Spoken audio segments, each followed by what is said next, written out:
Dan biasanya harta haram itu membentuk pada perilaku yang tidak sama dengan harta halal. Beda. Orang yang mendapatkan harta dengan cara yang halal itu perilakunya pasti beda dengan orang yang mendapatkan harta dengan cara yang bermasalah. Pasti beda. Jalannya akan lain. Harta halal itu akan mudah mengantarkan Anda pada yang baik-baik. Ke masjid gampang, baca Al-Quran ringan, tahajud ringan. Demi Allah saya katakan, kalau harta yang Anda kumpulkan belum mampu mendekatkan Anda dengan Allah, berarti ada yang kurang berkah dari pendapatan di harta Anda itu. Kalau dengan kaki belum mengantarkan ke masjid, Allah kirimkan sepeda belum ke masjid, Allah kirimkan motor belum ke masjid, Allah kirimkan mobil belum ke masjid, perlu dikirim apa lagi untuk mengantarkan Anda ke masjid? Pasti ada yang tidak berkah di harta itu. Tapi percayalah kata Allah, kalau Anda mau meninggalkan apa yang dilarang oleh Allah dan Rasulnya, perhatikan, yajid fil ardi muraghaman katsira. Aku akan berikan lahan yang lebih besar dari apa yang ia dapatkan sebelumnya dari yang haram.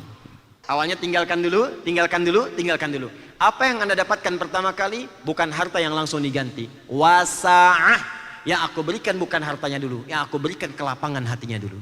Di orang hijrah itu yang pertama Allah anugerahkan bukan harta. Salah Anda kalau motivasi Anda berhijrah dapat harta itu keliru. Salah. Yang Anda dapatkan pertama kali orang hijrah itu ketenangan hati. Maka yang paling dahsyat, saya ini kan mendekat kepada Allah. Allah yang punya rizki, Allah yang punya ketenangan, Allah yang punya ilmu. Saya nggak takut Anda ambil semua harta, tapi saya dekat dengan yang punya semua harta itu. Jadi kalau sudah dekat dengan Allah, mau mintanya gampang. Sudah hatinya tenang, dekat dengan Allah, mau minta apa saja langsung diberikan. Meyakinkan keluarga, meyakinkan pasangan, merubah kebiasaan pada anak, itu nggak mudah. Tapi ingat janji Allah, kalau Anda bisa seperti itu, maka Allah akan berikan limpahan yang tanpa batas. Kata Allah, muraghaman katsira, sebanyak-banyaknya aku berikan. Karena kalau orang sudah benar mengelola harta, mau diberikan berapapun benar keluarnya. Kata Allah, aku limpahkan yang banyak. Kalau ilmu aku berikan yang banyak, kedudukan aku angkat setinggi-tingginya. Kalau sudah bisa mengelola, maka muncul sifat yang tidak loba dengan urusan dunia. Quran surah ke-59 ayat 9 sampai 10. Wa yu'thiruna ala anfusihim walau kana bihim khasasah. Bahkan dia bisa memberikan sesuatu walaupun dia butuh dengan itu.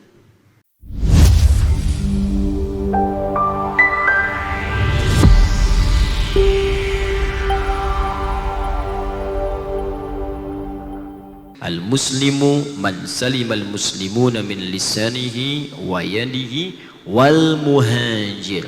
Di sini tadi kita berhenti dan sekarang kita coba mulai teruskan.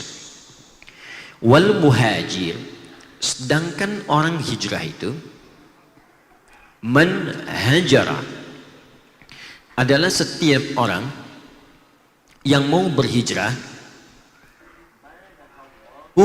anhu ma nahallahu anhu, yaitu dengan meninggalkan segala hal yang dilarang oleh Allah atas dirinya. Itu definisi singkatnya. Jadi penjelasan Nabi membatasi definisi hijrah dengan sangat singkat. Kalau Anda ingin berhijrah, maka cara paling simpelnya kata Nabi, tinggalkan semua yang dilarang oleh Allah.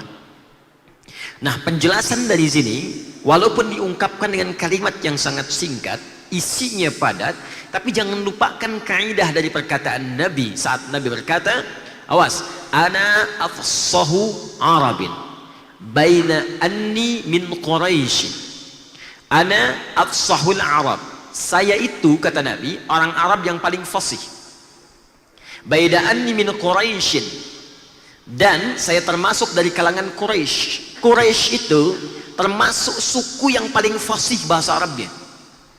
Karena itu nanti rujukan dalam bacaan Al-Quran pun ketika dibacakan, Quran itu rujukan utama, bahasa Arab yang paling fasih, dan utamanya diturunkan menggunakan bahasa Quraisy. Jadi turunan dari Quraisy nanti ada Hudzail. Al-Imam Asy-Syafi'i di antara 4 imam madhab itu turunan dari Quraisy, Hudzail sukunya. Nama aslinya juga Muhammad, bapaknya Idris, Muhammad bin Idris, kakeknya Al-Abbas, Muhammad bin Idris bin Al-Abbas bin Uthman bin Syafi'.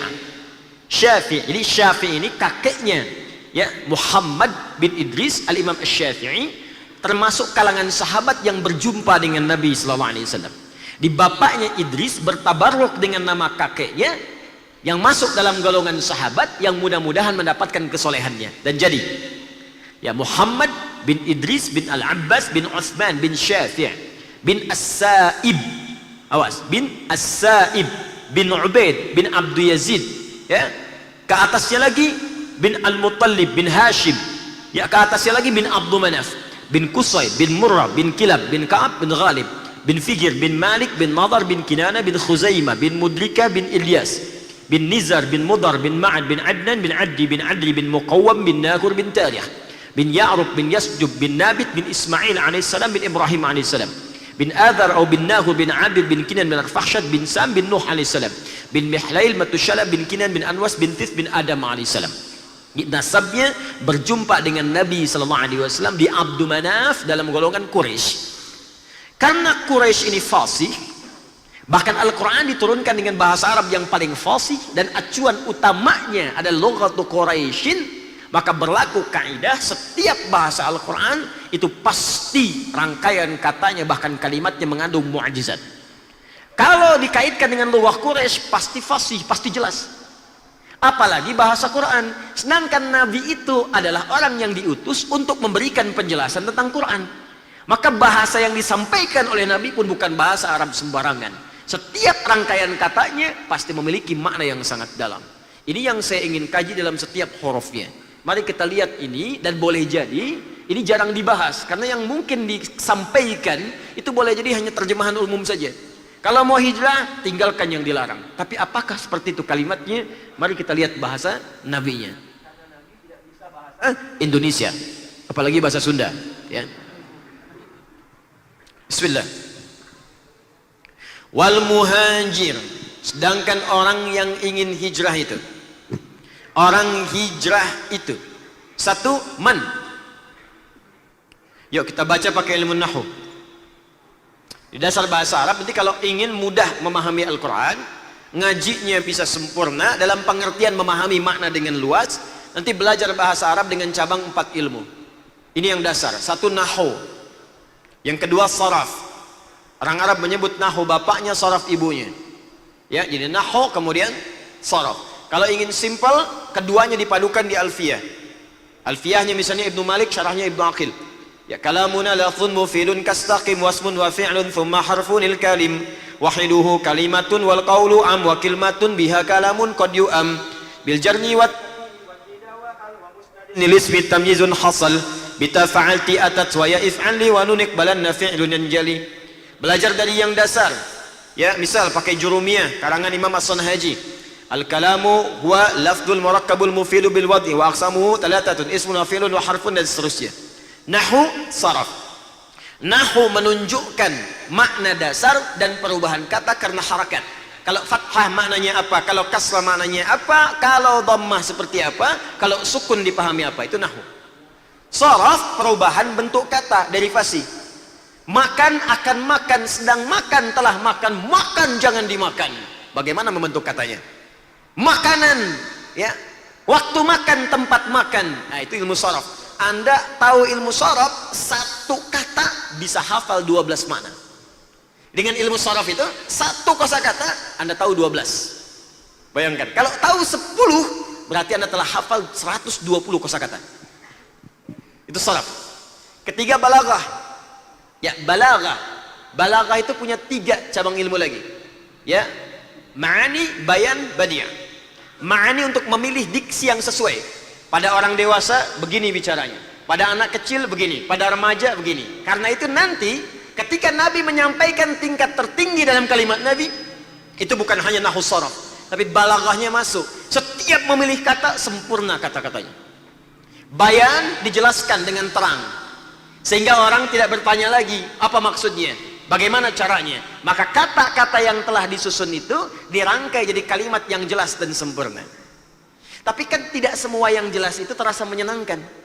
Anda jadi imam ingin meluruskan kalimatnya jelas. Ada bapak di sana belum rapat, Anda katakan, "Pak, rapatkan." Apa nggak ngerti juga merapatkan? Jelas kan?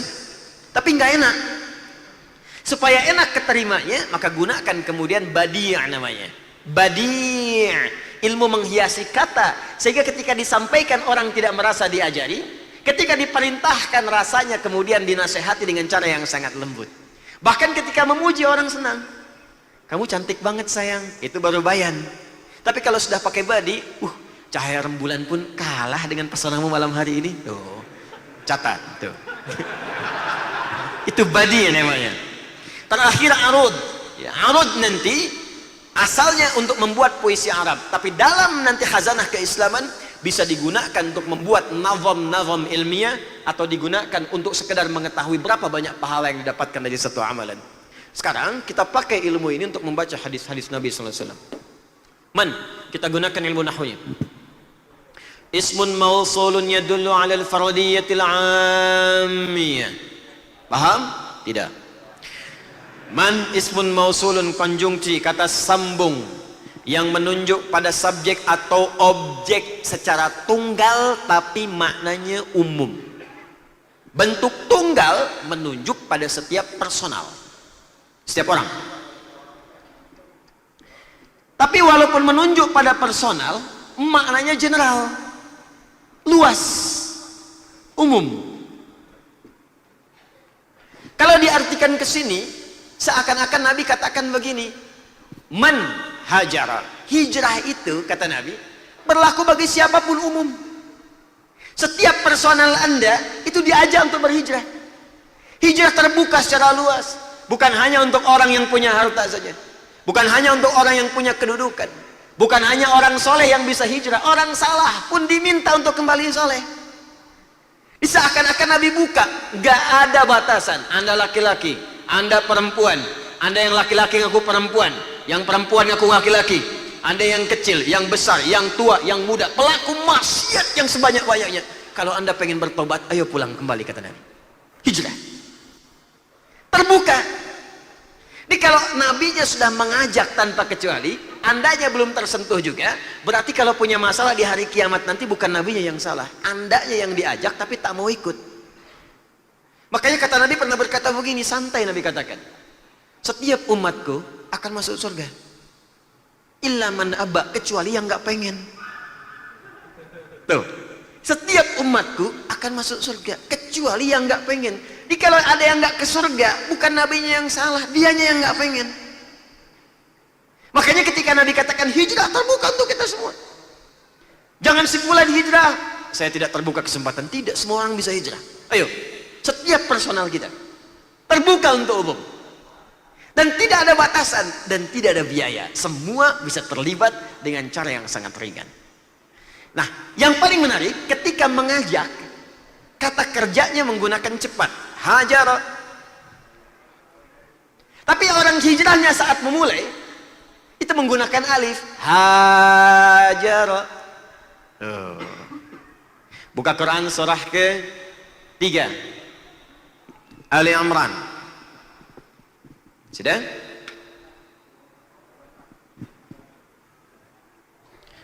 Bandingkan dengan An-Nisa. Sudah? Baik, kita mulai dengan Ali Imran dulu. Ayat yang ke-100, paling kiri sebelah bawah. Yang An-Nisa dulu, An-Nisa. Saya bacakan ayatnya. Wa may yuhajir fi sabilillahi yajid fil ardi muraghaman katsiran wasa'. Perhatikan kalimatnya.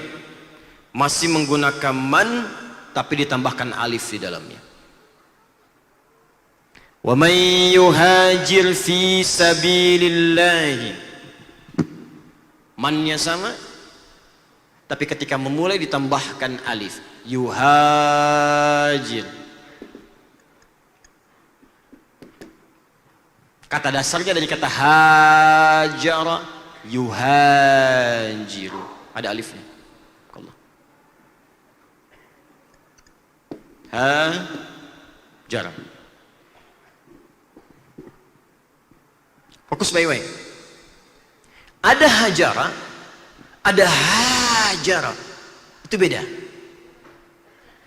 Dalam kaidah ilmu lughah, alif itu asalnya berfungsi memanjangkan bacaan.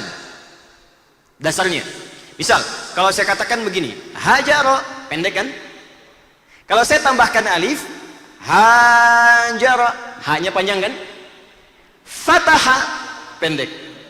Fa-nya pakai alif, fataha, Panjang kan? Baik. Nah, dalam kaidah ilmu logah, kalau ada satu kalimat hurufnya ditambahkan alif, bukan hanya menunjuk panjang bacaannya, boleh jadi menunjukkan proses yang tidak mudah dan singkat. Menunjukkan proses yang tidak mudah dan cepat. Menunjukkan sesuatu yang butuh tahapan. Ketika Nabi mengajak kepada kita, alifnya dibuang. Seakan-akan ingin memberikan pesan begini, hei, ini saya tawarkan kepada kalian, cepat hijrah.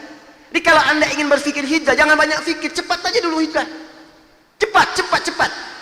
Tapi ketika anda memulai, boleh jadi butuh tahapan-tahapan untuk memulainya. Boleh jadi butuh proses untuk menjalaninya. Karena itu ketika seseorang ingin memulai hijrah, jangan dikira langsung tiba-tiba pindah.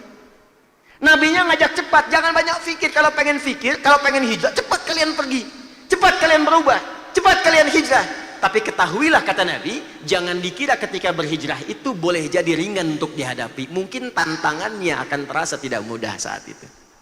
Apa anda kira nggak pernah taklim, tiba-tiba pengen taklim bisa langsung taklim? Belum tentu. Apa itu taklim? Di mana ustadznya? Materinya apa? Awal-awal dengar dari luar, tertarik, duduk pojok di belakang, makin tertarik masuk ke tengah, makin tertarik lagi ke depan, makin tertarik lagi sebelum orang datang anda yang duluan.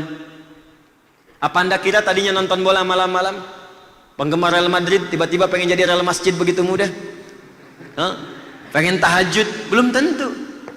Awal-awal tahajudnya dulu digabungkan dengan bola, babak kedua baru tahajud. Itu pun kalau yang didukungnya menang. Menang, menangis, tuh kan, eleh deui. Baik. Lama-lama mulai ditinggalkan. Ngatur waktu dulu, naik lagi. Apa yang dikira yang tak berhijab tiba-tiba bisa berhijab? Belum tentu. Ada tahapan dulu, bergulat dengan perasaan dirinya, bergulat dengan orang sekitarannya. Kadang-kadang ada orang yang menguji dengan kata-kata, bahkan bentuknya celaan, kadang-kadang dibully dan sebagainya. Ya, jadi jangan dikira ketika anda kemudian akan berhijrah, memang ajak aja cepat. Kata Nabi, ayo cepat, pahalanya banyak. Ayo cepat, perubahannya tinggi. Tapi untuk mendapatkan kebaikan itu, untuk jadi orang baik itu ada tantangan. Maaf. Untuk belajar saja pasti ada ujian. Sekarang orang mengerjakan yang haram saja ada tantangan. Masa anda pengen baik ada tantangan? Bukankah di balik tantangan itu ada pahala? Bukankah di balik persoalan ada kesabaran? Bukankah sabar mendekatkan kepada Allah? Innallaha ma'as sabirin. Bukankah kalimat pertama di surga bagi orang sabar? Salamun alaikum bima sabartum. Karena itu pesan pertama dalam Al-Quran, ketika ada tawaran hijrah, cepat ambil. Jangan tinggalkan. Tapi pahamilah dari awal, ketika anda berhijrah, anda pasti akan mendapatkan tantangan. Makanya ketika anda hijrah, anda nggak akan kaget, Pak. Kalau paham kalimat ini, anda nggak akan kaget. Sekarang pengen mulai ke masjid, udah dandan rapi, pakai sepeda paling bagus, Brompton, dipakai kesubuhan duluan, datang ke multazam, sepatu paling bagus, pulang-pulang hilang, sepatu hilang sepeda. Hijrah. Jadi karena itulah kemudian turunkan sini pelan-pelan. Ketika kalimatnya menggunakan hajara, ini masih ajakan yang menunjukkan cepat kerjakan. Tapi ketika prosesnya dimulai, maka kalimat berubah menjadi fi'il madhi, bentuknya masuk ke mudhari menggunakan alif di sini. Hajara. Orangnya disebut muhajir. Hajara yuhajiru. Muhajaratan, menunjuk kepada proses. Nah, karena sifatnya ada proses, maka Al-Quran pun menurunkan tantangan-tantangan yang mungkin akan dihadapi saat hijrah. Apa diantaranya? 1. Ya, teruskan ayatnya. Wa may yuhajir fi sabilillah yajid fil ardi muraghaman katsiran wa sa'a. Pertama, maaf, orang yang mungkin berhijrah boleh jadi akan terkait erat dengan pengurangan dari si harta dan materinya, harta bendanya. Jadi ada sifat hijrah yang terkait dengan harta benda, 1, yang akan berpengaruh pada pola hidupnya. Dan ada janji Allah di sini yang akan mengganti apa yang dia rasakan rugi. Pertama, hijrah lewat harta. Apa kaidah yang digunakan? Teruskan hadisnya. Manahallahu anhu, kalau pengen hijrah cepat tinggalkan semua yang dilarang oleh Allah. Motivasinya cepat, cepat tinggalkan. Nah, sekarang Anda bergulat dengan harta misalnya. Kerja, bisnis, macam-macam. Apa saja yang dilarang? Penipuan, haram. Korupsi, haram. Kolusi, haram. Riba, haram. Mencuri, haram. Kalau harta ingin diberkahi, maka hijrah. Tinggalkan cepat semua yang dilarang. Cepat tinggalkan. Ini. Walaupun saat meninggalkan itu, karena pola hidupnya sudah terpola dengan pendapatan dari hasil yang haram itu, mungkin tidak mudah meninggalkannya. Pada awalnya demikian. Biasa nipu, penghasilan dari hasil penipuan, kelihatan banyak, sekarang harus ditinggalkan. Biasa saling menyogok, sekarang harus ditinggalkan. Biasa korupsi ditinggalkan, biasa riba sekarang akan ditinggalkan. Tidak mudah. Dan biasanya harta haram itu membentuk pada perilaku yang tidak sama dengan harta halal. Beda. Orang yang mendapatkan harta dengan cara yang halal itu perilakunya pasti beda dengan orang yang mendapatkan harta dengan cara yang bermasalah. Pasti beda. Jalannya akan lain. Harta halal itu akan mudah mengantarkan Anda pada yang baik-baik. Ke masjid gampang, baca Al-Quran ringan, tahajud ringan. Demi Allah saya katakan, kalau harta yang Anda kumpulkan belum mampu mendekatkan Anda dengan Allah, berarti ada yang kurang berkah dari pendapatan di harta Anda itu. Itu rumusnya mudah. Temukan rumusnya di Al-Bukhari, Kitabul Ilmi nomor hadis 71 dari Muawiyah bin Abi Sufyan radhiyallahu taala anhu. Man yuridillahu bi khaira yufaqihu fid din. Siapa yang diinginkan oleh Allah berubah jadi orang baik, maka yang pertama akan dilakukan oleh Allah membimbing dia untuk memahami ajaran agamanya. Orang yang mencari nafkah dengan tuntunan agama itu dibawa dengan pola iman. Di sifat imannya membimbing dia. Di Quran surah kedua ayat 172. Ya ayyuhalladzina amanu, disebutkan imannya dulu. Kulu min thayyibati ma razaqnakum. Kata Allah, orang-orang beriman itu pasti akan mencari harta yang terbaik untuk mendapatkan nafkah dalam hidupnya. Jadi yang baik-baik yang dicari. Berkah, berkah, berkah, berkah. Karena yang dicari yang berkah ini, maka iman yang didapatkan dengan harta itu mengantarkan dia pada perbuatan yang baik-baik. Sholatnya gampang. Coba lihat, mencari nafkah dibuka dengan kalimat iman. Bukankah sholat dibuka dengan kalimat iman? Bukankah puasa dibuka dengan kalimat iman? Kalimat sholat pertama Al-Baqarah ayat 3. Kan iman dulu. Alladzina yu'minuna bil ghaib wa yuqimunas shalah. Puasa Al-Baqarah 183. Ya ayyuhalladzina amanu kutiba alaikumusiyam. Mencari nafkah Al-Baqarah 172. Ya ayyuhalladzina amanu kulu min thayyibati ma razaqnakum. Kalau sudah berkah karena sholatnya rajin, puasanya rajin, jadi harta itu juga dipakai untuk membantu dia menunaikan sholat dengan sempurna. Sepeda dipakai subuhan, motor dipakai zuhuran, maghrib dipakai maghriban dengan mobilnya. Dipakai semua. Saat puasa hartanya berkah, sahurnya berkah, bukanya berkah, mudah. Iman mengantarkan pada perbuatan iman lagi. Sebaliknya harta haram belum tentu. Makanya ketika ada orang makan makanan haram, itu isyarat Qurannya begini. Masuk ke perut, diolah dalam perut, beredar dengan darah. Kalau sudah jadi daging, masuk ke telinga. Quran surah 6 ayat 25 di pertengahannya. Wa fi adhanihim waqra. Di telinganya ada sumbatan. Kalau lebih jelas lagi, masuk ke mata, masuk ke telinga, masuk ke hati. Al-Baqarah ayat 7. Khatamallahu ala qulubihim wa ala sam'ihim wa ala absarihim ghishawa. Maka ke telinga jadi sumbatan, ke mata jadi hambatan, tertutup pandangannya, ke hati ngunci. Makanya ketika mendengar azan, walaupun dia kaya secara duniawi, tapi kalimat-kalimat baik gak kedengaran oleh telinganya. Ngelihat orang ke masjid gak ada sentuhan ke hatinya, karena matanya terhalang, hati tertutup. Bukan gak lihat, Pak, bukan tidak mendengar, Bu. Kan saya sering contohkan, ini logikanya di mana? Ini masjid tuh di sini tuh. Orang yang disebut cukup, bahkan disebut fakir, jarak ke masjid 5 kilo. Motor tak punya, mobil tak ada, sepeda mimpi pun nggak pernah. Selalu datang ke masjid, bahkan di awal waktu jalan kaki, menggunakan kakinya karena takut dihisab. Mulut dikunci, kaki yang kemudian akan berkata, al-yauma nakhtimu ala afwahim wa tukallimuna aydihim wa tashhadu arjuluhum bima kanu yaksibun. Dia takut kakinya saat ditanya nggak bisa jawab, maka dia gunakan kakinya. Tapi cuma jarak 5 meter dari masjid ada rumah, bahkan hampir nempel ke masjid. Nempel. Sepeda ada lengkap, garasi luas, mobil koleksian banyak, motor ada, bahkan menara masjid begini, speakernya ke rumah ini begini. Allahu Akbar, Allahu Akbar. kedengaran kencang, tapi nggak sanggup mengantarkan dia ke masjid. Woi, volumenya kurangin dikit. Tuh, Anda mesti koreksi tuh. Kalau dengan kaki belum mengantarkan ke masjid, Allah kirimkan sepeda belum ke masjid, Allah kirimkan motor belum ke masjid, Allah kirimkan mobil belum ke masjid, perlu dikirim apa lagi untuk mengantarkan Anda ke masjid? Pasti ada yang tidak berkah di harta itu. Dicek, diurutkan, didapat dari mana, sumbernya dari mana, asalnya dari mana. Kalau Anda sekiranya dapatkan dengan cara yang tidak baik, cepat tinggalkan. Tapi kenapa saat memulainya menggunakan alif? Ini ingin menunjukkan tidak mudah saat mengeksekusi itu.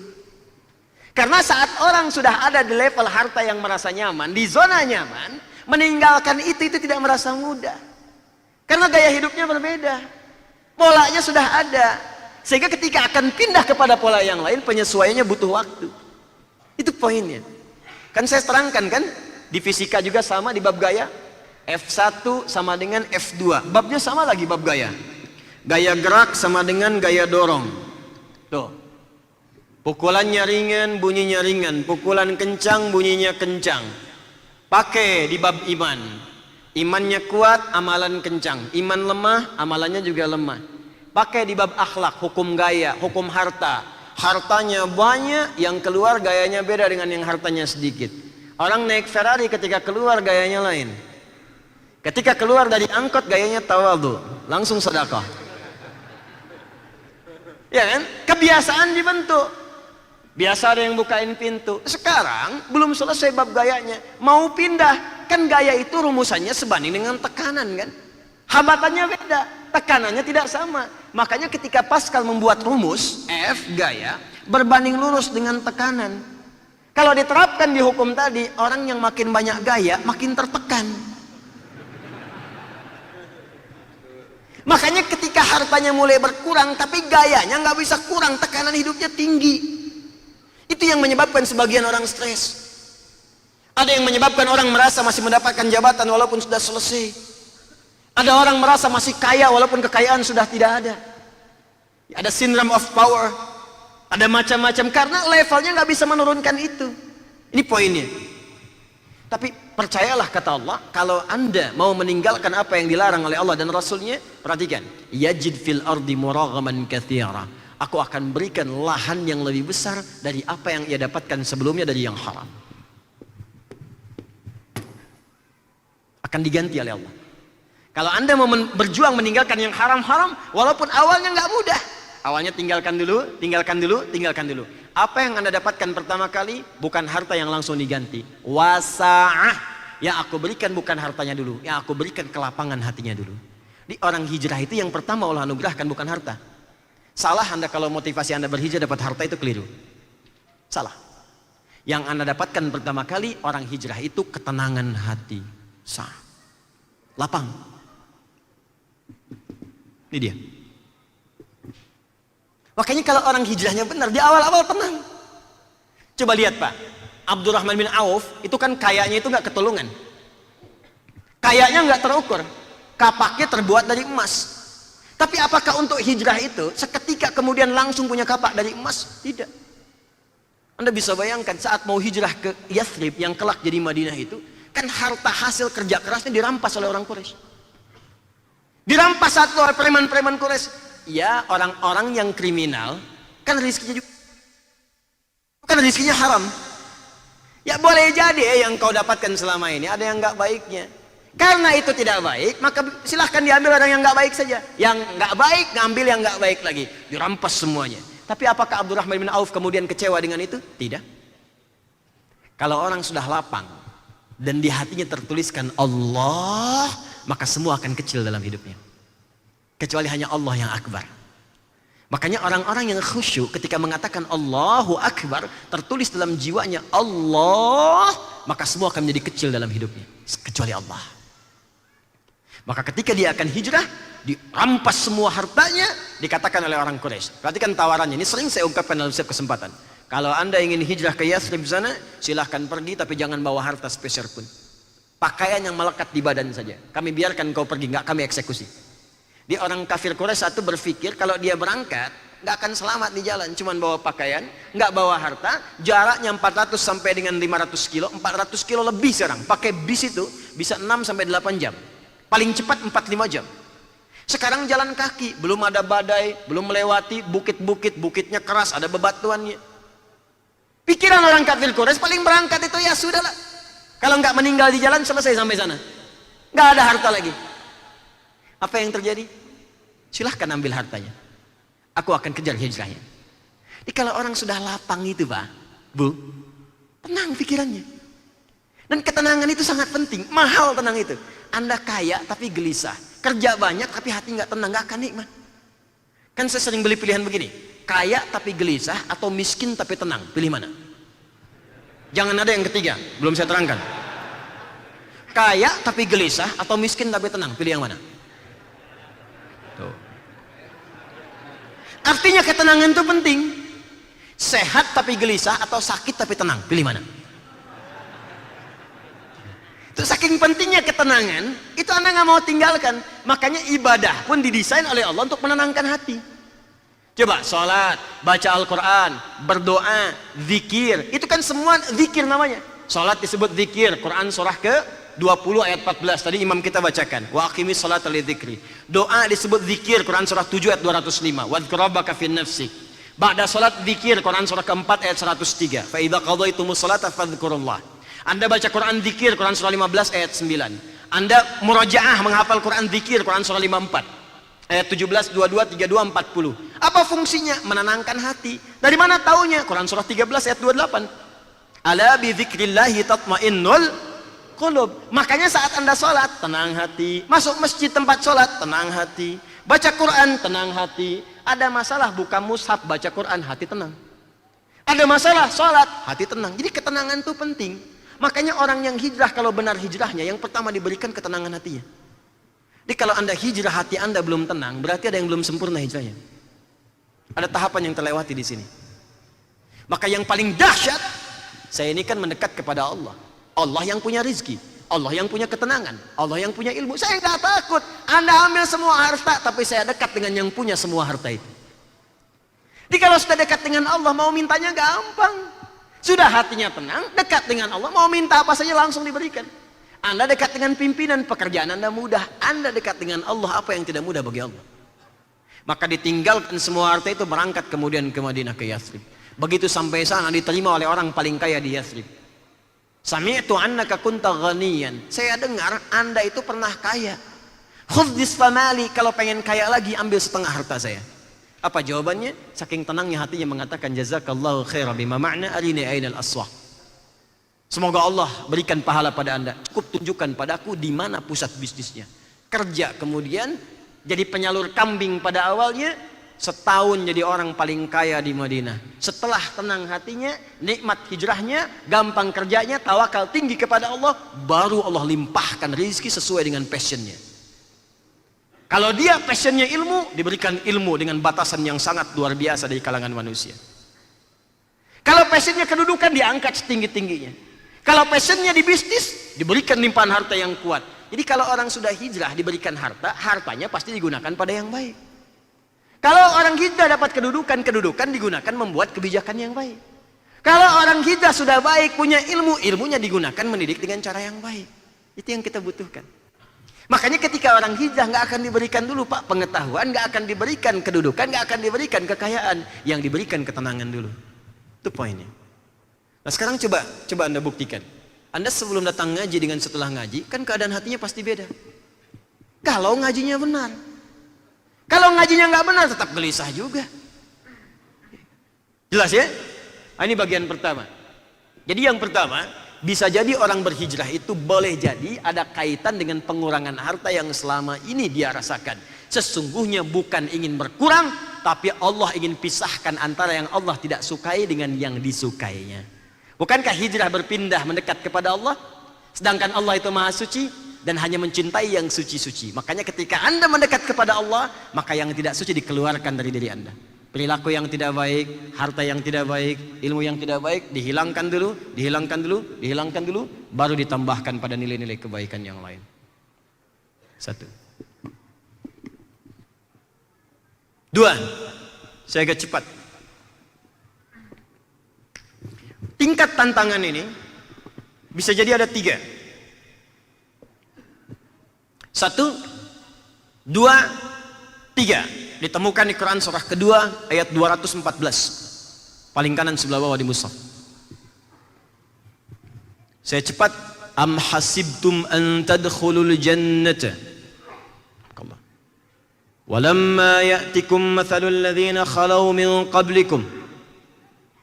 Apa Anda mudah untuk mendapatkan kesuksesan dan puncaknya surga? Orang hijrah itu kan tingkat tertingginya pengen surga. Orang hijrah puncak tertingginya pengen sukses di hadapan Allah. Apa Anda kira sementara Anda belum diuji seperti orang-orang dulu yang hijrah dan sukses? Apa jenis ujiannya? Kata Allah ada 3. 1, masat humul ba'sa.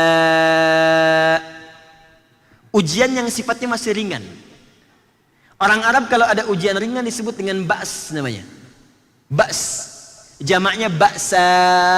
Ba'sun jamaknya ba'sa. Contoh. Anda jarang ke masjid, tiba-tiba sekarang pengen jadi ahli masjid. Ini tadi rumah Anda, ini masjid. Ya. Datang ujian ringan untuk menguji masih serius, nggak Anda pengen ke masjid. Kalau nggak ada ujian, nggak ada ukuran, benar nggak hijrahnya? Makanya Allah turunkan ujian supaya menguji serius gak hijrah. Maka turun ujian ringan. Apa bentuknya misalnya? Maaf, kasih hujan gerimis. Ya, kecil aja dulu. Orang Arab kalau ada ujian kecil, ba's, yang kiranya nggak butuh tenaga banyak, dia katakan la ba'sa. Kayfa anta dhahib ila al-masjid fi matar? La ba's, fa fi mushkilah. Kamu mau ke masjid tuh hujan di luarnya, nggak ada masalah, kecil kok, cuma ringan aja. Fi midhallah ma ahtaju li midhallah. Ini payung, aku nggak butuh payung, jalan aja. Itu ba's, dia katakan la ba'sa. Orang Indonesia lebih hebat lagi, sambungkan wasol semua, labas. Labas. Lewat. Untuk nguji, benar nggak pengen hijrah ke masjid? Kasih gerimis dulu. Kalau dengan gerimis pun Anda belum ke masjid, mau ke masjid tiba-tiba gerimis, terus gak jadi ke masjidnya, berarti niat Anda berhijrah belum utuh sepenuhnya. Papa kok gak jadi ke masjid? Hujan mah, kan cuman gerimis, ada payung lagi, takut riya. Takut riya. Berarti ada masalah, belum sempurna. Mau ta'lim, begitu mau berangkat diuji sedikit. Lewat tukang durian, soto ayam, tukang somai, masih ringan-ringan. Nanti kalau sudah naik-naik, dorro, dari kata durrun. Durrun, mulai ke fisik. Dorro, dari kata durrun. Mulai kena fisik. Hujannya mulai deras. Masih ke masjid gak? Mulai macet di jalan, masih ta'lim gak? Mulai nggak kebagian tempat, masih ta'lim nggak? Kalau kita masih bisa lewat, puncaknya yang terakhir, zilzal, wazulzilu. Kalau bahasa kita gempa, sesuatu yang mengguncang pada hati. Di hatinya mulai dag-digduk, berangkat nggak ya? Berangkat nggak nih? Bukan deras lagi, petirnya udah di mana-mana. Dor. Aksesnya sebagian besar terkena banjir. Masih berangkat nggak? Sudah kemudian hujan deras. Sebagian ada petir, akses tertutup banjir. Masya Allah, ustadznya masih datang juga. Datang sendiri, nulis sendiri, nerangin sendiri, ngapus sendiri. Rekaman jalan juga. Tapi ujian di luar masih banyak. Ke masjid pun tiba-tiba datang ke masjid, sudah kedapatan penuh. Anda bagian belakang. Sudah kemudian juga makanan nggak ada. Akses nggak dapat, snack nggak didapatkan. Pertanyaan saya, masih mau ikut ta'lim nggak? Zilzal. Situ ujiannya. Kalau belum menyentuh kepada harta, masih tenaga, biasanya masih bisa dilewatin. Tapi kalau sudah sama harta itu nggak mudah. Riba, hal-hal yang didapatkan dengan cara yang buruk, tiba-tiba mau pindah, nyiapkan sesuatu tahapan-tahapannya, itu nggak mudah. Meyakinkan keluarga, meyakinkan pasangan, merubah kebiasaan pada anak, itu nggak mudah. Tapi ingat janji Allah, kalau Anda bisa seperti itu, maka Allah akan berikan limpahan yang tanpa batas. Kata Allah, muraghaman katsira, sebanyak-banyaknya aku berikan. Karena kalau orang sudah benar mengelola harta, mau diberikan berapapun benar keluarnya. Kata Allah, aku limpahkan yang banyak. Kalau ilmu aku berikan yang banyak. Kedudukan aku angkat setinggi-tingginya. Kalau sudah bisa mengelola, maka muncul sifat yang tidak loba dengan urusan dunia. Quran surah ke-59 ayat 9 sampai 10. Wa yu'thiruna ala anfusihim walau kana bihim khasasah. Bahkan dia bisa memberikan sesuatu walaupun dia butuh dengan itu. Karena merasa hidayahnya sudah puncak tinggi, kalaupun dia butuh dia bisa berikan pada orang. Saking yakinnya dengan Allah. Dalam kondisi tertentu tidak semua bisa melakukan itu. Dan sampai sini? Kalau ingin hijrah, lebih mendekatkan diri kepada Allah, maka sarannya dari Nabi yang pertama, cepat tinggalkan semua hal yang dilarang oleh Allah. Sekarang prakteknya begini, kurikulumnya. Saya cepat, di sini kita berakhir. Ya. Cara paling cepat, sekarang koreksi diri di tubuh kita dulu, dari ujung kepala sampai ujung kaki. Kebiasaan apa yang melekat pada tubuh kita yang tidak disukai oleh Allah dan diharamkan oleh Rasulullah SAW. Contoh, mata. Bertahap ya, pelan-pelan bertahap. Apa kebiasaan mata yang tidak disukai oleh Allah? Yang dilarang, diharamkan. Menatap gambar yang tidak bagus, tayangan-tayangan yang jorok, pornografi, porno aksi, gambar tak elok. Lihat di handphone, berapa kali buka handphone terbuka hal yang dilarang. Sekarang mulai tinggalkan. Yang ditonton televisi, acara-acara tinggalkan yang tak bagus. Yang bagus-bagus pakai. Tayangan-tayangan mendidik pakai. Yang nggak mendidik buang jauh-jauh. Karena tantangan hidup sekarang lebih berat. Setannya lebih berpendidikan sekarang. Ya, zaman dulu setan jahiliyah, setannya jahiliyah juga. Orang jahiliyah, setan jahiliyah. Orang modern, setan lebih modern sekarang. Banyak sekarang.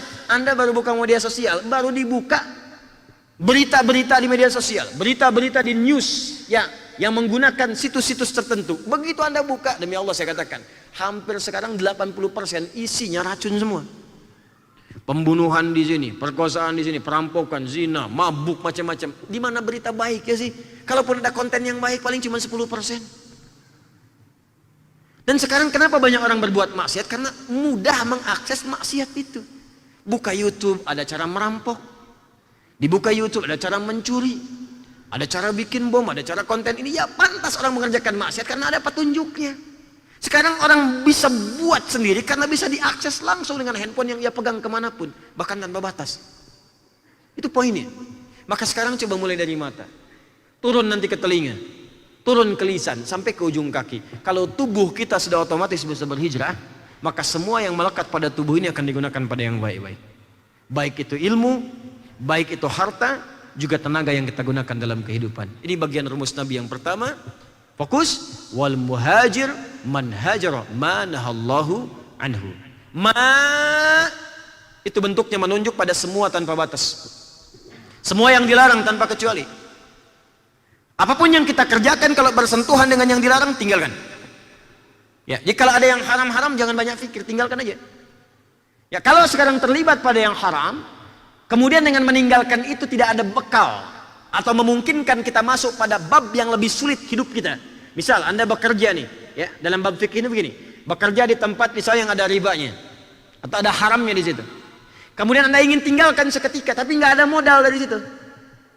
Kalau Anda tinggalkan seketika, jatuhnya lebih kuat. Bahkan berdampak pada kehidupan Anda lebih sulit. Ya, lebih tidak mudah untuk dijalani. Bahkan bisa mengancam kepada jiwa. Maka ulama sepakat di sini, jadikan ini sebagai pijakan, dijalani terlebih dahulu, bikin jembatan. Cari pekerjaan lain. Begitu mendapatkan pekerjaan lain, tinggalkan total semua ini. Tinggalkan seluruhnya, dapat pekerjaan yang lain. Karena Anda bekerja, rezeki turun. Rumusnya sederhana. Ya, Quran surah ke-51 ayat ke-22. Wa fis samai rizqukum wa ma tu'adun. Di langit rezeki dituliskan, dijanjikan diberikan kepada Anda tanpa dikurangi sedikit pun.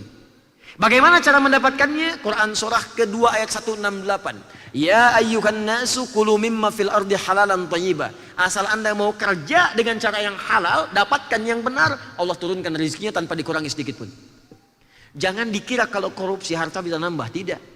Jangan dikira kalau mencuri harta bisa melimpah, tidak. Tetap saja harta Anda segitu, nggak akan nambah, Pak. Yang beda itu cuma berkahnya. Kalau kata Allah 1 miliar Anda dapat. Tanpa mencuri pun dapatnya segitu juga. Jadi ngapain mesti mencuri? Dan rezeki itu bukan yang dikumpulkan. Apa yang masuk ke mulut Anda, itu rezeki Anda. Anda sekarang di tabungan 1 miliar. Tapi yang kepake di badan, masuk ke mulut cuma 100 juta sampai meninggal. Sisanya dibagi, maka yang punya Anda itu yang 100 juta itu. Jadi selama belum masuk ke mulut itu bukan punya Anda. Itu yang sudah Anda masukkan, yang sudah Anda bagikan. Sedekah, zakat, infak, itu bagian Anda. Tapi kalau belum diapa-apakan cuma dikumpulkan, mungkin itu hak orang lain yang dititipkan di tangan Anda. Boleh jadi begitu.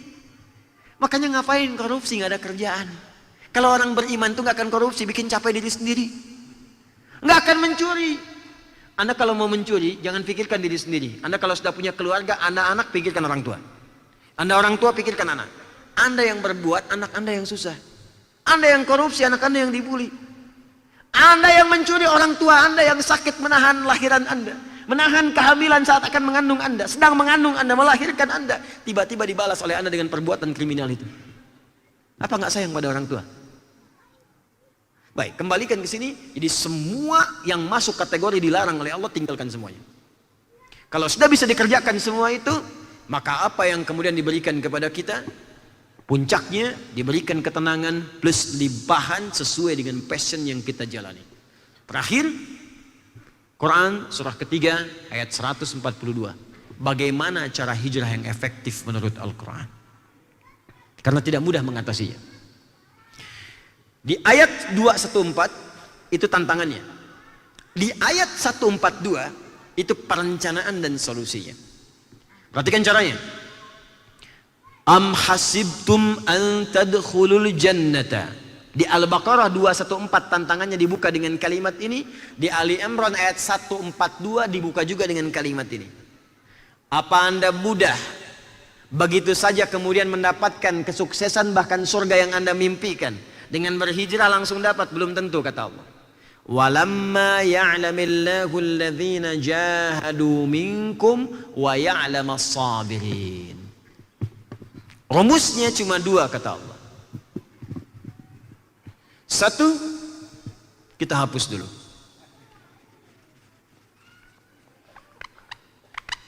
Hijrah itu seperti menghapus, tidak mudah. Kadang-kadang tintanya sulit. Tapi kalau hijrah bersama-sama, kadang-kadang lebih mudah dilakukan.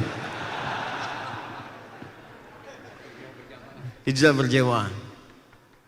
Mohon izin, saya lebih fokus serius malam ini supaya materi kita dapatnya banyak gitu. Ya. Tuh kan, kadang-kadang ada bunyinya tak itu. Hijrah tuh ya begitu. Apalagi dosa gitu kan. Dosa itu seperti tinta. Jadi kalau dosanya semakin besar tinggi, menghapusnya nggak mudah. Bahkan kadang-kadang harus butuh odol. Ya, butuh minyak kayu putih gitu, butuh yang lain lagi dan sebagainya. Tapi kalau tintanya kecil-kecil, dosa kecil, dihapus sedikit hilang. Ya, silakan. Tapi jangan hapus yang tidak ingin saya hapus ya. Ya. Baik, saya hitung sampai 10 ya. 1, 2, 3, 4, 5, 6, 7, 8, 9, kullu nafsin dha'iqatul maut. Dah. Lihat sini. Ini bagian terakhir dari kita. Jadi saya sudah terangkan definisinya, terangkan tantangannya. Sekarang cara untuk menjalani dan mengatasi persoalan-persoalan tadi. Ya. Dan mohon izin saya malam ini lebih fokus kepada materi. Jadi hal-hal yang nggak penting kita simpan dulu. Ya. Lihat sini. Satu, saya gunakan yang tinta biru untuk membedakan dengan yang tadi. Walamma ya'lamillahu alladhina jahadu minkum wa ya'lamas sabirin. Fokus. Satu kalimatnya menggunakan jahadu, dari kata jahada yujahidu. Jahada, akar katanya dari kata juhdun, ya, al-juhdu, artinya serius, sungguh-sungguh. Serius, sungguh-sungguh. Jadi kalau mau hijrah mesti serius, jangan tanggung, mesti sungguh-sungguh. Kalau nggak serius, hasilnya nggak akan sempurna. Tahajud yuk, ayo. Jam berapa bangun? Aku mangke weh. Susah. Yang kayak kumaha gitu. Nanti bagaimana? Jadi kalau kitanya nggak serius, setengah-setengah, hasilnya pun nggak akan maksimal. Bangun jam berapa? Jam 3, siap, siap, ayo. Alarm berapa diatur? Ya udah 3 kali deh, sepakat. Jam berapa? 2:04, 2:30, 2:45. Ya udah, atur 3 kali. Yang alarm pertama bangun, matikan alarm kedua. Alarm kedua bangun, matikan alarm ketiga. Alarm ketiga siap-siap, ya kan? Yang penting konsisten dulu, jam 3 bangun. Nah, serius, sungguh-sungguh. Yang paling menarik teman-teman sekalian, akar kata ini sebetulnya bisa tanpa menggunakan alif. Jahada ya jahadu. Tapi kenapa menggunakan alif? Jahada. Masih ingat tadi di awal yang saya terangkan? Ketika menggunakan alif, orang hijrah pasti butuh proses. Pasti ada tantangan. Kalaupun menghadapi tantangan, hadapi dengan sungguh-sungguh juga. Hadapi dengan serius. Yakin dengan kuat. Sedang menghafal Quran, awal-awal ringan, lama-lama jadi agak susah. Serius gak apa-apa. Seperti menghafal yang ringan, hafalkan yang sulit, jadikan ringan. Alif lam mim. Masih ringan. 1 menit gak nyampe. Ya ayyuhalladzina amanu, ya ayyuhalladzina amanu, ya ayyuhalladzina amanu. Sejam gak hafal-hafal. Ya. Gak apa-apa, sungguh-sungguh. Yang penting kesungguhan Anda dimaksimalkan. Di situ akan terasa kenikmatan dalam menghafal Al-Quran. Teruskan. Dapat. Yang kedua, ini yang belum saya ajarkan. Alif itu bisa berfungsi mufa'alah, menunjuk makna saling. Contoh. Alhamdulillah. Safaha yusafihu, saling bersalaman. Yang satu menyodorkan, yang satu menyambut pakai alif. Contoh, saling menjaga dan mengingatkan pakai alif. Hafadha yuhafidhu. Menjaga, hafidha yahfadhu. Saling menjaga, hafadha yuhafidhu. Yang paling menarik ketika Allah meminta kita menjaga waktu sholat, kalimatnya menggunakan alif. Buka Quran surah kedua Al-Baqarah ayat 238. Paling kanan sebelah atas di mushaf. Hafidhu ala sholawat. Pakai alif. Hafidhu. Bukan sekedar jaga. Kata Allah, jaga waktu sholat, jangan lewat. Jaga waktu sholat, tunaikan tepat waktu. Tapi kalimatnya bukan sekedar dijaga, saling menjaga. Saling ingatkan. Mungkin bapaknya ingat, anaknya tidak. Bapak ke masjid, anaknya tidak. Ibunya sholat, anaknya tidak. Anak sholat, bapak tidak. Maka yang Quran katakan, jangan sampai di rumah ada yang sholat, yang lain tidak. Saling mengingatkan satu dengan yang lainnya. Ini sekarang yang bahaya begini. Teman jauh diingatkan, teman di keluarga tidak diajak dan diingatkan. Ukhti, jilbabnya kok begitu? Ukhti, tetangga diingatkan, anak perempuan sendiri nggak berjilbab. Akhi, besok ke masjid yuk. Akhi, tetangga jauh diingatkan, bahkan di DM ketemuan, anak sendiri nggak pernah diingatkan. Hafidhu. Makanya ketika Allah turunkan Quran surah ke-66 ayat yang ke-6, yang diminta pertama kali dijaga itu keluarga dekat. Qu anfusakum wa ahlikum. Keluarga dekat. Hafadha. Nah, kalau sudah saling menjaga jadi ringan. Kita pun terbantu. Satu salat ngajak yang lain ringan. Dan jamaah itu ringan. Rasanya ringan kalau salat. Terbawa, cuman tinggal ikut. Kadang kita nggak baca. Coba, yang baca surat kan cuman imam. Kita ringan cuman Fatihah. Jelas kan? Dan kalau Anda lupa, imam mengingatkan. Imam lupa, Anda mengingatkan. Jadi nggak berat. Salat sendirian itu lebih berat. Salat sendirian subuh 2 rakaat bisa jadi 3. Jamaah nggak mungkin. Begitu imam bangun lagi, subhanallah. Oh, salah. Kan nggak mungkin nengok, subhanallah. Apa? Tidak. Gitu. Yang satu ruku semua. Bahkan kalimat semua sama. Itu saling mengingatkan. Di sini ketika menyebutkan kita cara untuk berhijrah, cara mendapatkan surga, cara sukses, kalimatnya menggunakan alif. Jahadu. Bukan sekedar serius, tapi lakukan dengan saling mengajak satu dengan yang lainnya. Yuk ajak yuk. Teman yang belum sholat, ajak Pak. Anda di sini bertetangga. Boleh jadi tidak semua orang ke masjid. Walaupun dia muslim. Maka fikihnya mengajarkan sebelum fikih dakwah, fikih ibadah disebutkan, fikih dakwah dilakukan. Fikih dakwah itu biasanya nomor 1 sebelum fikih ibadah diterapkan. Contoh, kalau dalam fikih ibadah yang langsung terkait pahala dengan dosa, ada Anda punya tetangga masjid, dia muslim, laki-laki, nggak pernah mau ke masjid, apa hukumnya? Oh, bakar rumahnya, harus main bakar aja. Nih, hukum tetangga masjid nggak mau ke masjid, hukumnya ajak dia ke masjid. Yang dipakai fikih dakwah dulu. Ajak dia dengan cara yang lembut, malam doakan dulu supaya ringan. Makanya kalau mengajak orang yang sulit, jangan langsung diajak. Fikihnya doakan dulu. Contoh paling gampang Fir'aun ketika didakwahi oleh Musa alaihissalam. Musa dan Harun berangkat pada Fir'aun. Kerasnya luar biasa. Kaku hatinya. Bahkan hardikannya kencang. Banyak orang yang mau datang pun, mau menyampaikan sesuatu bisa nggak jadi. Saking dahsyatnya kalimat-kalimat celaannya, ancamannya dan sebagainya. Maka ketika mau berangkat beliau berdoa. Populer sampai sekarang. Rabbi syrahli wa yassirli wahlul 'uqdatan yafqahu. Anda bangun tahajud, minta sama Allah, ya Allah tetangga saya, Engkau kumpulkan saya dengan dia di dunia, jangan pisahkan kami di akhirat. Ya Allah lembutkan hatinya untuk ke masjid. Ya Allah sayangi kawan saya ini ya Allah. Ya Allah tempatkan dia di tempat yang paling baik. Setelah itu besoknya Anda ngobrol, saling dengan teman-teman. Kalau kita kok rasanya nggak enak ya, masjid kapasitas 1000 yang ke masjid cuma 3 orang. Yuk kita ajak teman kita yang lain. Maka gunakan rumus dakwah dengan pendekatan yang baik. Saya pernah ajarkan ini, dipraktekkan dan efektif Pak. Bagaimana caranya? Cari waktu libur dulu. Anda beli buah dulu. Pulang dari subuhan, tengok ke rumahnya. Assalamualaikum. Waalaikumsalam. Mari tumben ke sini. Iya bukan tumben. Tadi ke masjid, kita ke masjid bertiga ya. Iya, nggak ngelihat antum, dikira sakit. Ini ada buah. Yakin saya, maghrib ke masjid dia. Yakin saya. Jadi ajak orang, jangan soleh sendirian. Surga itu cukup luas, nggak cukup untuk Anda sendirian aja. Luas, seluas langit dan bumi. Di komplek ini aja banyak yang huni. Surga seluas langit dan bumi. Terus Anda pengen monopoli sendirian? Ajak yang lain. Makanya kalau hijrah itu pengen ringan, ajak yang lain, teman-teman yang lain.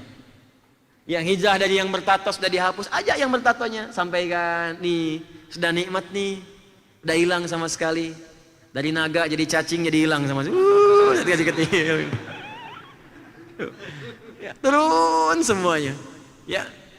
Itu enak, nikmat. Makanya kalau Anda bikin gerakan bareng-bareng, tahajud sama-sama, taklim saling share, puasa saling share, menghafal saling share, semangatnya beda. Coba teman-teman yang dakwah di kampus, yang belajar sekarang di kampus, ajak teman-teman menghafal bareng-bareng. Mengisi kekosongan, punya target bareng-bareng. Nanti kita wisuda tahun depan, di wisuda sekalian jadi penghafal semua ya. Hafid semua. Kan masanya panjang teman-teman. Menghafal Quran paling ringan itu paling lama 2 tahun. Anda kuliah sampai 4 tahun. Harusnya hafal 60 juz Anda tuh. 2 kali hatam tuh hafalannya tuh. Ya kenapa nggak bikin target sekalian di wisuda sekalian hafal Quran 30 juz? Kenapa nggak bikin target ketika jadi ayah, saya sudah menjadi ayah yang siap mengajarkan pada anak Al-Quran? Bikin targetnya. Sekarang hijrah bareng-bareng. Itu caranya. Nah, turunan dari kata jahadu ini punya 3 turunan lagi. Yang pertama merencanakan, di passion apa Anda mau hijrahnya. Disebut dengan ijtihad namanya. Turun jadi ijtihad, kesungguhan merencanakan. Misal, saya mau hijrah memperbaiki perilaku diri dulu, bikin target. Apa rencananya? Perbaikan mata selama sepekan. Cuci mata. Dari yang diharamkan, mulai ditinggalkan. Target kedua, telinga. Jangan dengarkan yang dilarang. Sampai ke ujung kaki. Target yang selanjutnya, rencanakan. Peningkatan ibadah. Saya ingin mulai dengan sholat dulu. Maka bikin rencana dulu. Saya pengen sholat sempurna dengan sunnahnya. Keluarkan semua jenis sholat sunnah. Rencanakan, keluarkan waktunya, kapan, turunkan. Kalau pengen mudah, share dengan yang lain. Supaya bebannya jadi ringan. Minimal ketika ditanya, enak jawabnya. Awal-awal tuh motivasinya belum tentu ikhlas semua. Maksudnya murni karena Allah, nggak mungkin 100% pertamanya. Awal-awal takut kalau teman tanya, saya nggak kerjakan. Lama-lama hilang semua itu, jadi kebiasaan. Kebiasaan sudah nggak peduli. Mau teman ngajak, mau tidak, lillah, hubungan langsung dengan Allah Subhanahu Wa Taala. Kalau sudah seperti itu, levelnya naik lagi. Tambah ke ilmu. Mulai petakan di mana ada kajian-kajian supaya menambah ilmu. Mustahil ibadah tanpa ilmu yang benar. Bisa celaka nanti. Semangat sholat, cuman ilmu nggak ada. Besok-besok Idul Fitri jadi 3 rakaat. Belajar fikihnya. Tambahkan. Mulai ke harta benda. Pengen usaha apa yang dihalalkan. Bikin komunitas. Supaya gampang. Bikin komunitas. Kamu jualan apa, saya jualan apa, terus bikin aplikasi barang-barang. Terapkan dengan cara yang benar. Share dengan komunitas muslim. Di sini kan banyak teman-teman. Apa kurang 200 juta itu orang Islam ada di sini? Kalau Anda buka pasti mereka pengen. Nih beras. Nih produknya sayuran. Nih produknya pakaian. Nih produknya kopi. Nih produknya tumbuhan. Keluarkan semua. Kalau bisa bikin dengan nama-nama yang indah. Ya Masya Allah. Kopi Hijrah. Beras Soleh. Masya Allah. Bikin aja pokoknya. Ya, baju Firdaus. Ya, apa aja pokoknya lah. Ya. Apa maksudnya nih baju Firdaus? Baju yang kalau bapak pakai sholat dengan khusyuk bisa masuk surga Firdaus. Karena kalimat pertama amalan surga Firdaus, alladzina hum fi sholatihim khashi'un. Pakai barcode di sininya. Langsung ketika di scan menunjuk ke surah Al-Mu'minun ayat yang kedua. Anda nggak perlu hafal Quran, bikin barcode cukup nyampe. Gitu caranya, itu passion. Apalagi di kita, masyarakatnya senang dengan sesuatu yang baru. Ya, kecenderungannya cepat kaget, gampang kagum. Jadi kalau ada sesuatu yang menarik, cepat dilakukan. Bikin mall, datang ke situ. Numpang kagum aja, belanja, enggak. Nah ini, jadi mulai rencanakan sekarang, passion Anda apa? Mulai. Jadi jangan sampai hijrah ke tempat yang bukan passion Anda di situ. Di tempat Anda aja. Anda artis, public figure, hijrah. Ya hijrahnya gampang, gak usah ahli profesi. Ini bakat Anda di acting, pindah ke pedagang, gak akan nyambung. Kecuali kalau ada bakat baru yang ingin diinginkan, boleh silahkan. Pindah aja, lakukan adegan-adegan yang sekarang yang dibenarkan oleh syariat Islam. Bikin sinetron yang islami, bikin tayangan-tayangan islami, terlibat di iklan yang islami. Anda sekarang pengen hijrah, kemana belajarnya? Kampus, silahkan jadi insinyur. Bukan berarti hijrah itu tinggalkan yang umum, ini kafir, haram, bukan.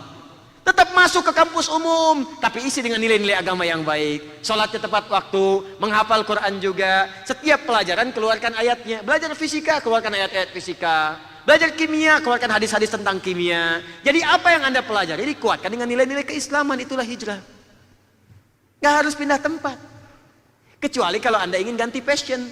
Pindah dari universitas umum, pindah ke agama, karena tujuannya ingin menjadi penyebar agama. Jadi dai misalnya, pindah ke universitas Islam, belajar Islam dengan baik, balik-balik berdakwah, silahkan. Yang penting tujuan jelas. Jangan sampai hijrah tanpa tujuan. Anda hijrah tapi tujuan nggak jelas. Saya mau pindah, jabatan sudah tinggi, kemana? Saya mau tinggalkan yang haram, jadi jualan pecel lele aja. Saya kan, ya memang nggak dilarang. Cuman dibikin pemetaan apa yang Anda ingin terapkan dari situ. Bukan aib kok, jualan apapun silahkan. Gini ya, saya kasih rahasia nih.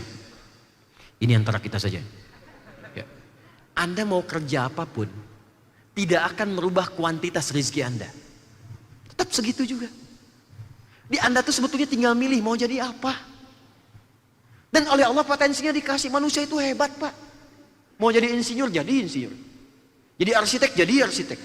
Jadi ustadz, jadi apapun bekal itu di tubuh kita tuh ada. Asal Anda mau jadi Pak. Jadi. Cuman tinggalkan yang dilarang, yang baik-baik ambil. Rezeki itu akan diberikan otomatis, jangan takut. Dan jangan dengarkan manusia, kalau halal kerjakan. Itu cuman, mohon maaf ya, istilah manusia saja. Tukang ini, tukang itu, macam-macam. Profesi itu istilah manusia aja. Yang penting menurut Allah mulia, di situ ada kehebatan yang bisa Anda dapatkan. Satu. Kedua, jihad namanya. Perjuangan dengan tindakan, eksekusi. Jangan cuma pakai konsep. Ya, konsepnya bangun jam 3 malam, tapi nggak bangun-bangun. Ya, eksekusi oleh kita, begitu alarm bunyi, bangun. Ya bukan cuma dimatikan. Memang awal-awal kadang nggak mudah, saya pun mengalami dengan teman-teman. Teman-teman maksudnya. Ya, alarmnya sampai ditempel di telinga begini. Awal-awal nggak bangun-bangun juga. Ya, tapi lama-lama ketika kita bangunkan, atau kita yang mengalaminya, dibangunkan oleh teman-teman, akhi bangun, kan Allah itu sangat sayang dengan kita. Niat itu ditentukan oleh niat. Begitu Anda berniat, seketika Allah akan meluruskan apa yang Anda sedang kerjakan. Walaupun alarmnya mungkin nggak membangunkan Anda, teman Anda yang di bawah yang bangun. Teman Anda yang di samping yang bangun. Anda tidur dengan istri yang pengen tahajud, Anda istri nggak kepikiran. Anda pasang alarm jam 3 bangun, alarm dari 2:30. Ternyata Anda nggak bangun, yang bangun istri 2:30. Pak, bangun Pak, ini alarm udah bangun. Papa tuh mau ngapain sih? Aduh mah, Papa mau tahajud. Kalau gitu Mama ikut. Tuh, tiba-tiba dua-duanya tahajud. Tuh lihat cara Allah bagaimana menjadikan satu keluarga menjadi baik. Jihad, eksekusi. Terakhir mujahadah. Mujahadah. Ya, mujahadah itu perjuangan melawan gejolak emosi dalam diri. Karena pasti akan turun naik, Pak. Ingat-ingat lagi, nggak jadi lagi. Ya, ingat-ingat lagi, kita setengah hijrah dulu deh. Sambil bertahap, ya, ada lagi naiknya, ada lagi turunnya. Itu belum tentu semuanya rata itu. Nah, maka perangi itu. Perjuangan melawan gejolak jiwa. Awas hati-hati. Perjuangan melawan gejolak jiwa. Perasaan-perasaan dalam hati supaya konsisten dalam hijrah, itu disebut mujahadah namanya. Maka jalani semua ini dengan kalimat yang terakhir, wa ya'lamas sabirin, sabar sampai Anda diwafatkan oleh Allah sedang berjuang dalam keadaan berubah lebih baik lagi. Termasuk hijrahnya ahli maksiat, caranya menggunakan tobat. Gak apa-apa, tobat aja dulu. Masih dikerjakan, tobat lagi. Dikerjakan juga, pasti kadarnya akan menurun. Tobat lagi, menurun lagi, tobat lagi. Mudah-mudahan diwafatkannya sedang dalam keadaan tobat. Tertulis sedang berjuang. Itu poinnya. Jadi kalau sudah seperti ini, kerjakan konsisten. Kalau Anda sudah niatkan konsisten, benar dikerjakan, maka berbahagialah. Saya tutup, diturunkanlah berita gembira oleh Allah di Quran surah ke-41 Fussilat ayat yang ke-30. Innal ladzina qalu rabbuna Allah. Sudah pakai inna. Sungguh orang yang yakin. Yakin, sudah yakin, saya yakin. Dan menguatkan pada hatinya. Qalu itu jangan selalu diartikan berkata. Ada terjemahan begini, menguatkan pada jiwa. Qalu. Karena di antara cara menguatkan itu dengan mengatakan. Makanya orang-orang barat, termasuk orang Asia Timur, termasuk sekarang ke Jepang, Korea, itu kalau mereka ingin meyakinkan pada hatinya, mereka katakan dengan lisannya. Kamu bisa, kamu bisa, kamu bisa. Dulu saya sering katakan saat saya kecil itu ada tayangan Benteng Takeshi. Ya, begitu akan menaklukkan Benteng Takeshi, kata, kamu bisa, kamu bisa, kamu bisa. Ninja Warrior, kamu bisa, kamu bisa, kamu bisa. Tuh, di copy paste oleh Korea. Saya baru dari Korea beberapa waktu yang lalu. Itu mereka tuh kalau dulu mau mengerjakan sesuatu harus lebih maju daripada Nippon, lebih maju daripada Jepang, maju daripada Jepang. Disusul. Jadi ada yang mereka targetkan. Ada kompetitornya. Anda bisa bikin kompetitor dalam jihad. Saingannya siapa? Makanya kata Nabi boleh. Ya Anda iri hati, ya ghibtah namanya, bukan iri dalam pengertian maksiat. Anda boleh muncul perasaan bersaing, iri pada seseorang karena amal solehnya, itu boleh. Misal, iri pada penghafal Quran, pengen jadi seperti dia, boleh. Karena itu menjadi motivasi, itu bukan iri namanya. Bukan hasad, bukan hikdun, itu ghibtah namanya. Ghibtah. Iri pada orang kaya yang pandai bersedekah, itu boleh. Adakan kompetitor dalam diri kita. Lalu kuatkan pada diri kita. Seperti orang Korea katakan, harus lebih bisa daripada Jepang. Jepang bikin Honda, kami bikin Hyundai. Jepang bikin ini, kami bikin ini. Akhirnya apa yang terjadi? Maju sekarang. Nah sekarang kadang-kadang kita ingin berhijrah itu, kompetitornya nggak dihadirkan dalam diri kita. Siapa contohnya? Siapa dasar kompetisinya? Siapa lawannya? Lawan untuk berhijrah dalam pengertian motivasi membuat kita lebih baik daripada itu. Ambil tokoh. Sebagai contoh, si fulan begini, saya pengen begini. Bagaimana ibunya merawatnya, bagaimana istrinya dengannya, bagaimana anak-anaknya, copy paste bawa ke rumah. Susul dia. Katakan pada diri Anda, qalu rabbunallah. Allah pasti merawat saya dengan sifat rububiyahnya. Allah pasti membimbing saya. Allah pasti menguatkan saya untuk berhijrah. Tsumastaqamu, kemudian dia istiqamah di jalan Allah. Tempuh. Apa yang terjadi? Tatanazzalu alaihimul malaikah. Maka kalau dia sudah konsisten, Allah akan kirimkan malaikat supaya menjaga istiqomah dia sampai wafat dalam keadaan berhijrah. Dijaga, diingatkan. Kalau akan berbuat maksiat, langsung dijaga oleh malaikat. Jangan kerjakan, jangan lakukan. Itu langsung bahkan langkahnya jadi berat. Melangkah pada yang haram jadi berat. Tangan mengerjakan jadi berat. Bahkan pikiran berat, susah untuk dikerjakan. Siapa yang bikin susah? Malaikat. Setan dayanya berkurang di situ. Ya, tatanazzalu alaihimul malaikatu alla takhafu wa la tahzanu. Puncaknya orang hijrah yang sesungguhnya pasti akan diberikan kedamaian dalam jiwanya, dan selama hidupnya akan dijaga dari kesedihan dan kegelisahan. Tenang dan nyaman. Sekalipun passionnya bukan harta, tinggal di tempat yang terbatas, tapi karena jiwanya tenang, seakan-akan semuanya luas dan megah. Contoh paling gampang, Ashabul Kahf. Anak muda meninggalkan kemewahan, hartanya banyak, tiba-tiba pindah hanya hijrah di gua saja. Bayangkan gua, tempatnya nggak sama dengan kasur yang ditiduri itu. Tidak empuk, tempatnya keras, cahaya terbatas. Maaf, dengan semua keterbatasan itu tapi nikmatnya luar biasa. Tempatnya keras, terbatas, cahayanya juga tidak begitu luas, tapi bisa tidur sampai 309 tahun nggak ada yang ganggu. Ada orang harta banyak, mobil melimpah, limpahan banyak, tapi kasurnya luar biasa nikmat, tapi tidur nggak pernah nikmat. 3 detik bangun lagi, 3 detik bangun lagi. Kalau sudah hijrah nikmat, tinggal di tempat sempit pun biasa, nikmat, santai. Sampai wafat kembali kepada Allah, dihadiahkanlah tempat yang luas di alam kuburnya. Wa absyiru bil jannati allati kuntum tu'adun. Kata Allah, berikan kabar gembira saat ia wafat nanti, berikan kabar gembira, aku sudah siapkan surga untuk menyambut dia pulang. Makanya ketika pulang, panggilannya panggilan tenang dan surganya ditampakkan.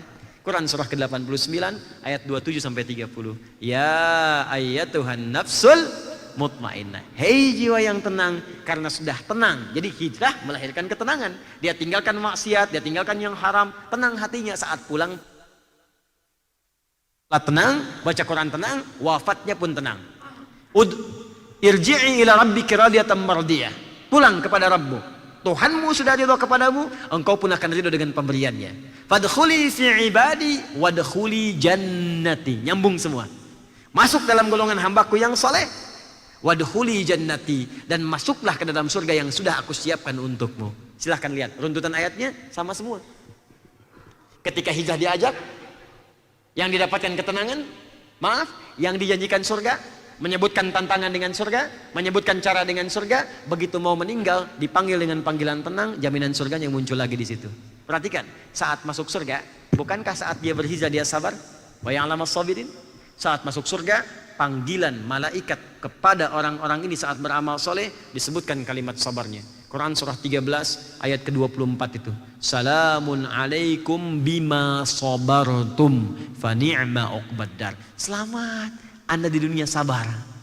Sabar hijrah bisa menghafal Quran, sabar dalam tahajud, sabar dalam meninggalkan maksiat, sabar dalam beramal soleh. Selamat dengan kesabaran itu Anda wafat. Sekarang silahkan nikmati surga yang telah dijanjikan kepadamu, tempat terindah yang belum pernah dijamah oleh siapapun.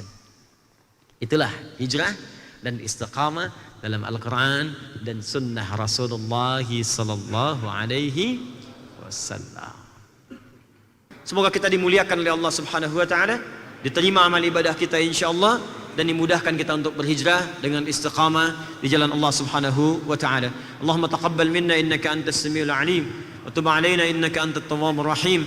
Allahumma wafiqna bima ta'allamna, alimna ya Allah ma jahilna. Allahumma wafiqna linafham ma ta'allamna bih, wafiqna lin'amal ma ta'allamna bih. Allahumma rabbana atina fid dunya hasanah wa fil akhirati hasanah wa qina adhaban nar. Bifadlika subhana rabbika rabbil izzati amma yasifun wa salamun alal mursalin wa akhiru da'wana subhanaka Allahumma wa bihamdika asyhadu an la ilaha illa anta astaghfiruka wa natubu ilaik. Walhamdulillahi rabbil alamin. Thumma assalamu alaikum warahmatullahi wabarakatuh. Hidup terasa berat bukan karena Allah jauh, tetapi karena kita sering berjalan menjauhi apa yang Dia ridhoi. Ketika kita berani meninggalkan apa yang dilarang oleh Allah, saat itulah pintu kemudahan mulai dibukakan satu persatu, tidak selalu berupa harta, tetapi berupa ketenangan, kejelasan langkah, dan hati yang lapang. Semoga Allah memudahkan kita untuk taat, menguatkan kita untuk meninggalkan larangannya, dan menuntun kita kembali ke jalan pulang yang diridhoi olehnya.